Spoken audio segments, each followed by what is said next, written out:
So by the time you guys are seeing this video, my fall semester will have already begun. So if you guys are seeing less of me on YouTube or the gram, then you guys will know because these classes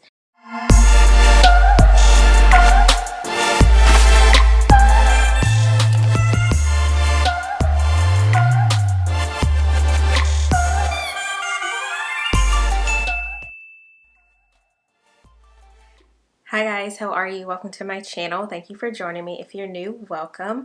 Don't forget to click the subscribe button down below first before you even continue watching so that you are subscribed to my channel, and then the little bell so you'll get a notification every time I post a new video.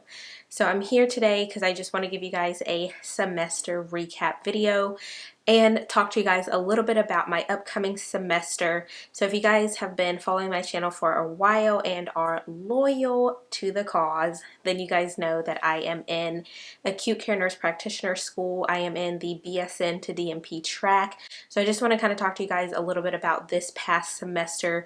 If you don't know, I have been in summer classes and I have moved up to full-time student status, which I did that about 2 semesters ago now. So I just want to kind of talk to you guys about the classes that I was taking over the summer, super easy course load, and then talk to you guys about what I'm going into for the fall. So yeah, and I also just want to talk to you guys a little bit about the clinical component, what it's like for me, what it's going to be like for me, and what it has already been like for me as I'm already trying to prepare for my clinical rotation when that semester comes about as well. So if you guys are interested in any of this, then please keep watching.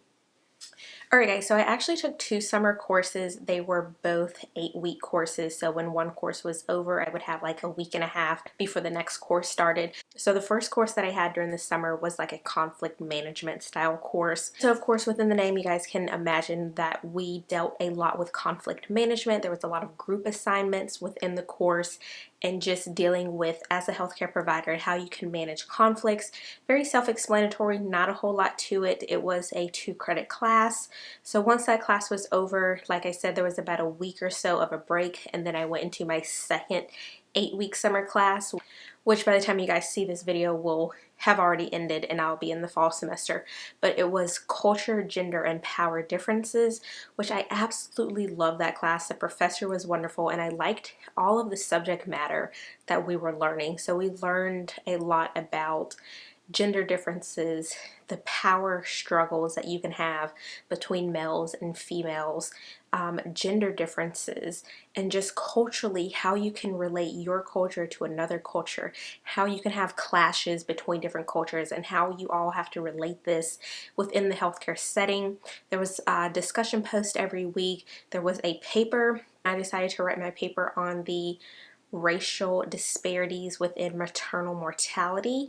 I actually made an A on that paper as well, so I really decided to dive in depth for the paper as far as looking at African American women and how the healthcare system can overlook a lot of symptoms and issues that African American females have when they go into labor just based off of cultural biases. So I talked a lot about that in my paper. So the whole class just really helps you look at your life and how your cultural biases can affect, even how you administer care to other patients. So it was a really eye-opening class. So that was really part of my summer semester. It was very light, so to speak, if you can have a light class in grad school. Just a lot of like discussion posts and things like that. I'm just glad it's over. But now moving forward for the fall semester, I am going to talk to you guys about my classes. So I will be taking advanced pathophysiology and statistics. Dear God, like, can you guys see the tears forming up in my eyes right now? So by the time you guys are seeing this video, my fall semester will have already begun. So if you guys are seeing less of me on YouTube or the gram, then you guys will know because these classes are heavy and they will require a lot of me. Alright guys, so for advanced patho, these these 2 classes, the statistics and the advanced patho, are my last 2 classes before I start my clinical classes. So advanced patho I actually already have the book. This is the study guide that's associated with the book. So I wanted to get the study guide because I really want to set myself up for success in this class.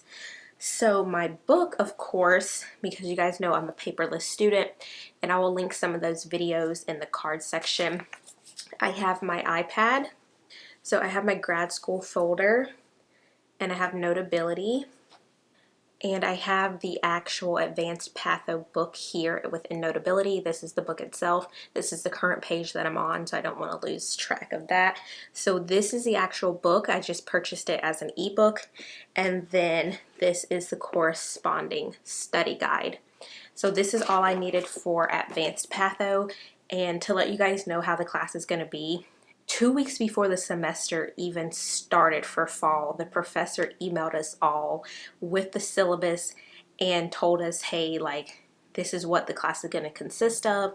There's 5 tests. There's 5 tests. There's 5 quizzes. There's weekly discussions, and there's group work. So he was like laying out what the foundation of the course is going to be like. He let us know, you know, the course material that we were going to need so we could get a jump start. Like, that's how you know on day 1 we're going to hit the ground running.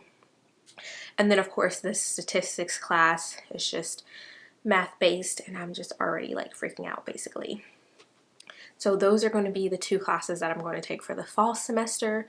So you guys, I'm just like, dear God, I just want to get these classes over with because I'm ready to get into like the clinical component. I'm ready to get hands-on and just really start getting those hours. So that's the section we're going to move into now. I just want to talk to you guys about that.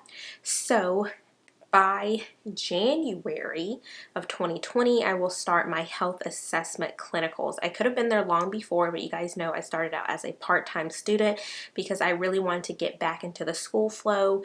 I have active duty military components, so I really was taking things slow at the beginning.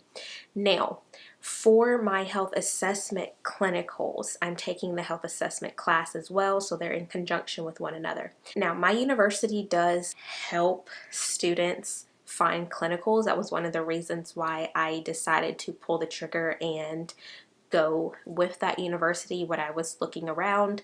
So the one thing that I've found as a student already, I have been assigned a clinical placement coordinator. That's her title. That's what she's paid for. You know, that's her official title. However, in the bylaws, it does state that the student does have a responsibility to also find clinical locations on their own as well. So, because you guys know that I'm in the Air Force, I don't actively take classes on campus. I'm a distant learning student. That's kind of like what we're called because I take classes online. So I don't go on campus. I don't live in the same state as my university. So when I'm calling around in my state to these practices and I'm talking to them about my resume, I'm talking to them about what I need, which right now will only be 150 hours for my first set of clinicals, I'm getting a lot of the runaround. So I'm getting, yeah, we'll take your name. Yeah, there's a wait list. Or, well, we give precedence to the students in our area who go to the university in our area. Okay, I'm a student. I'm in your area. I might not go to a university in your area, but I go to a university that has a contract with your facility. So I'm like, what's going on here? So that's one of the things right now that I am already having to deal with. And I know if you guys watch a lot of other NP students on YouTube, that's one of the big things that NP students have to deal with, and that's finding clinicals. So I just have to keep pushing, and I'm not saying that to discourage you if you are an NP student or if you have a desire to be an NP student.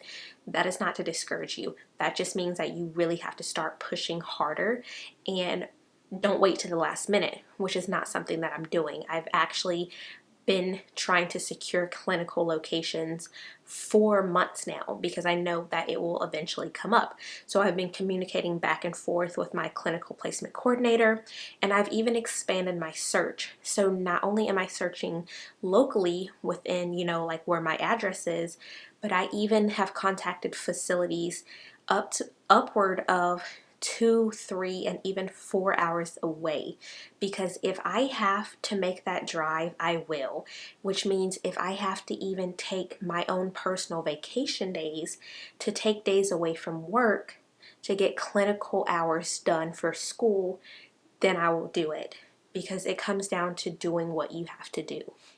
So some of you guys might be thinking, well, why can't you do this where you work? Well, I'm not able to do this where I work because there's laws that have to be established. My university doesn't hold a contract with my facility. Contracts can take upwards of even a year to establish. Well, that wouldn't work out. So I have to contact all of these facilities that hold a contract already in place with my university. And like I said, some of those are in upwards of 2 and 3 hours away from where I live. So you just really have to take what you can get. Alright guys, so that's today's video. I just want to sit down and talk to you guys a little bit about my summer semester, which was already over. Basic, generic, summer 8-week courses. And then for the fall, like I said, once you guys are seeing this video, I will already be in my summer classes. Advanced Patho is going to take up the bulk of my time. So if you guys have any tips or tricks or recommendations, you guys leave them down below for me. I always try to read the comments and respond to you guys. So if you guys have taken Advanced Patho and have any tips for your girl, let me know. I filmed a lot of videos on how I'm a paperless student and use my iPad, so I will leave those videos for you guys in the card section. And then I also just wanted to kind of touch the rim surface of clinicals and what that is starting to slowly look like for me, because as that time progresses, I will have more videos on that.